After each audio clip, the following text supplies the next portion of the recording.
Cheers! Cheers! Welcome to Movie Bitches, episode 144. Tonight we're reviewing The Great Wall.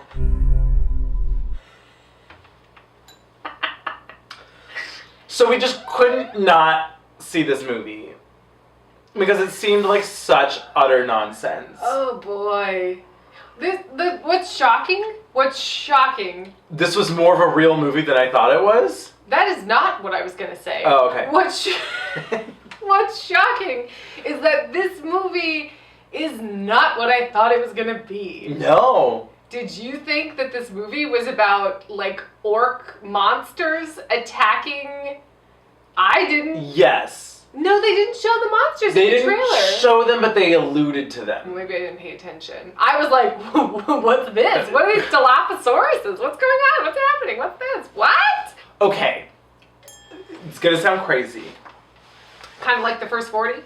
I was kind of into the first 40. I was like, okay. There were parts of this movie that I liked. There was new things coming at me, and then it got real boring. Real boring. There was like it could have been trimmed by like a good 30 minutes, and I would have been fine with it. Yeah. Like this movie was in some ways like Mulan meets Alien Dinosaurs. And there was like some mummy in there, like the mummy, where it was like, this is just a good time. Yeah. But it wasn't quite a good time. No. You know, but it had someone like charismatic, like Brendan Fraser, been in this, you know, and then he would have been like, I'm just selling fun, whatever, it's cool.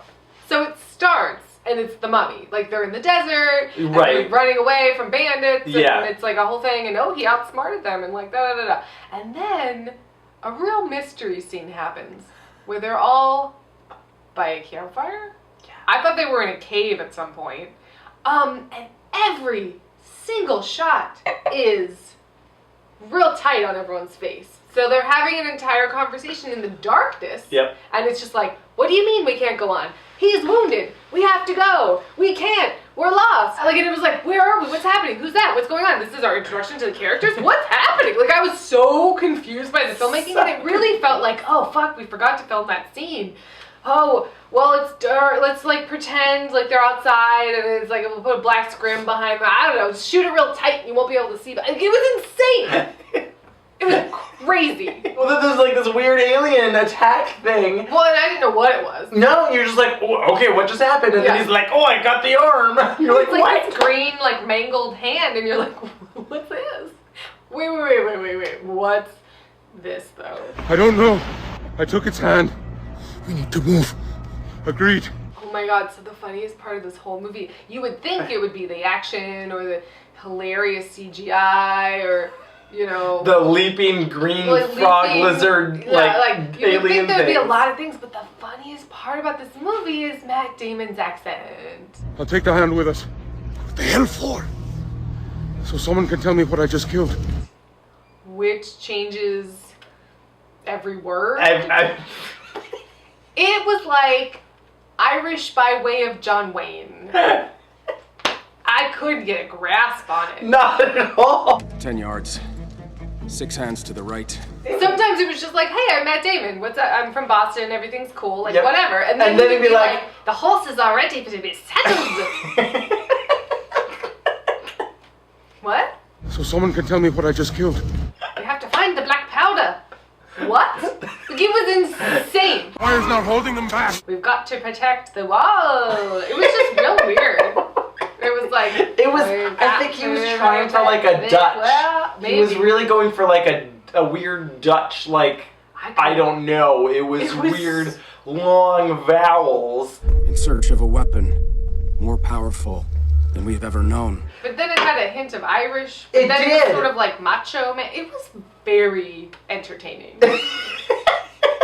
Stay and fight. I cracked up laughing every time he opened his mouth. Remember when he's like in the fog and then the dilophosaurus alien is just like, ah! And we've died laughing and everyone else in theater did not appreciate it. All 3 people. And then that in combination with the horrendous writing. Well, I mean, the writing was just... Whoa. Talk about, I think a computer wrote this script. No, I saw Max Brooks' name on it, and someone else's name that I recognized too, and I was like, what? But there was like 8 credits of like writing, story by, screenplay by. Like, there was a lot of cookies in this jar. They were all terrible. It was horrible dialogue. It got away from somebody. Yeah. Like, oh no! And it blew away like a tumbleweed. Or like a floating lantern. Floating lantern. Oh, come back, come back. Do you remember that scene where they pause, basically mid-battle? Yeah. To have a long and elaborate mourning ceremony. But then they seemingly had tens, if not hundreds of thousands of like candle lanterns. Yeah. And just let them go. Just along the wall for thousands of miles, apparently. Yeah. Huh? We definitely started a brush fire. That happened. An uncontrollable brush fire. I just remember. Maybe it was a tactic to fight the Taute. You're like, well, it'll be okay, because hopefully it'll land on the monsters and they'll catch them on fire, although fire didn't seem to really hurt them that much. No. I just remember it starts and there's like text, right, that's like, this is a legend. Like, it was like, just so you know, this didn't happen. Like, it was like, there's many true life of, like, it was like, oh, and legends. This is one of the legends. This is one of the legends, in case you didn't know. That there weren't aliens! Really alien dilophosaurus that were, like, gonna show up and, like, communicate with each other. And then, I mean... I couldn't be that mad at it, although I will say this. Yeah. Once again, we're back to lazy filmmaking and film writing. Well, where... Oh, there's like an action movie where there's this huge army of things that we're up against, and the only way to defeat them is to kill the queen. Oh, it's this again. Oh, I thought you were going to say, do we need another movie about a white male entering into a different culture and finding his destiny and being Neo? No. We don't. Good. It's a story of Ari. Oh, he's like the criminal, like a thief, but he's gonna find his, family and like find his roots. I don't buy that. Just a little snack, guys.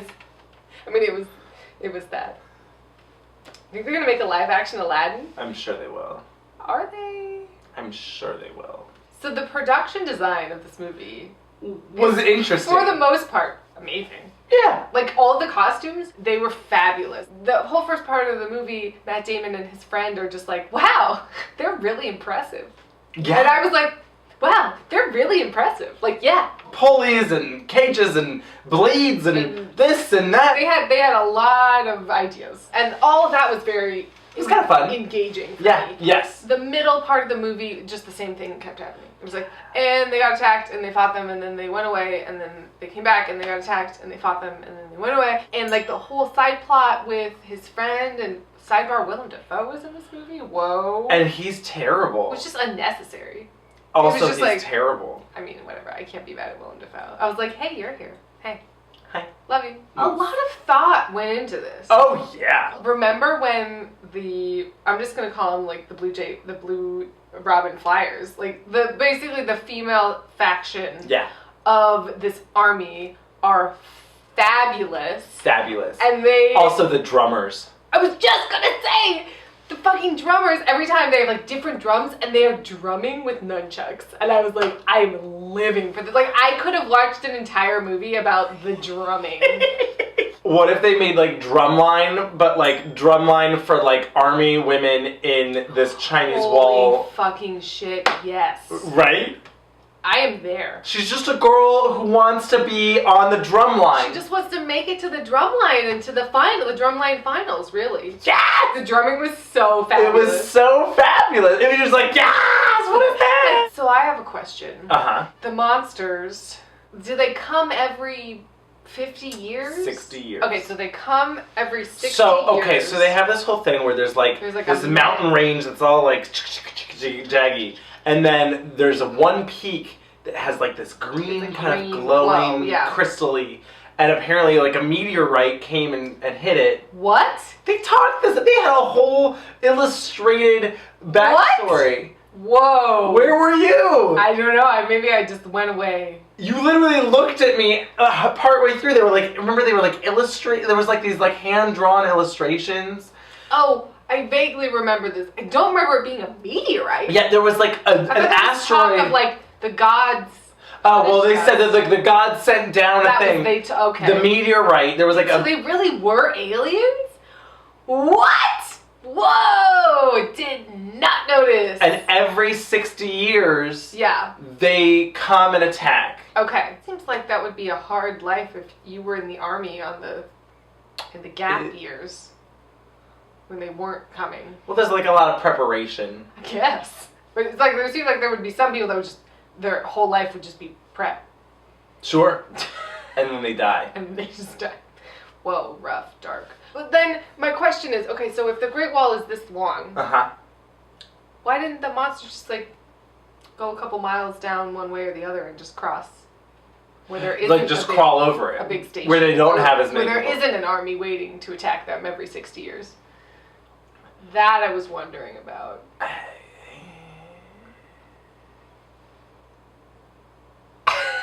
Okay, good. You know what this felt like to me? This felt like kind of like a really fun B movie from like 1943 or whatever. It felt like, old. Like yeah. It felt like when fucking. Did you know that at some point there's a Genghis Khan biopic where John Wayne plays Genghis Khan? It happened. It's upsetting. There are moments for wisdom, Jamuga, then I listen to you. And there are moments for action, then I listen to my blood.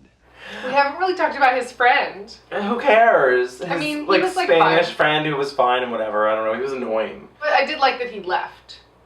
I was like, good, leave. I didn't. That the friend left. Well, no, that they both left at the end. I didn't need Matt Damon to be like, I'll be your king. Let's trade the wall together. It was like weird. It was weird. It was like he'd never spoken English before.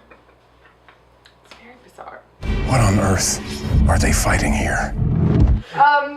I don't know if I would recommend seeing it. No. It was bad. You know what I would say is if you were drunk and like it was on TV, or if you like came across it on Netflix, like there were some entertaining parts. Yeah, like it wasn't the most just like boring. No, it wasn't the most boring. There was some fun. There was some crazy... and there was some like outfits. Like those drummers.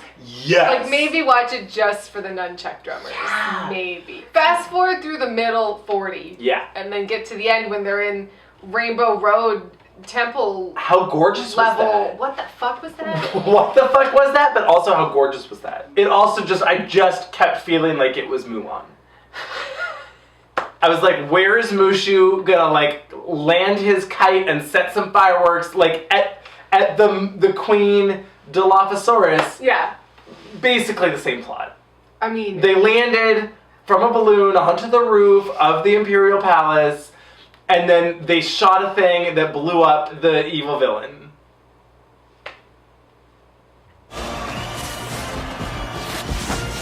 Would you have been surprised if the Dilophosaurus had started talking? Yeah. Yes, I would have. What kind of accent would they have had? Brave come to kill, yo. Maybe watch it. But definitely either take a nap in the middle or fast forward through the middle. Maybe fold some laundry, and then when you get open another bottle of wine and be like, yes, this rainbow pagoda, I love it. Yeah. What's going on? Rainbow Road meets Mulan. Yes, I'm here for it. I'm gonna go ahead and say that the dialogue was worse than Triple X. Whoa. But like, I think that it was. No. Hey man, you kept my car looking real good. I had a few dates in it. That's cool. X for life, man. You're right. This wasn't quite as bad. He wasn't quite as bad. Bye.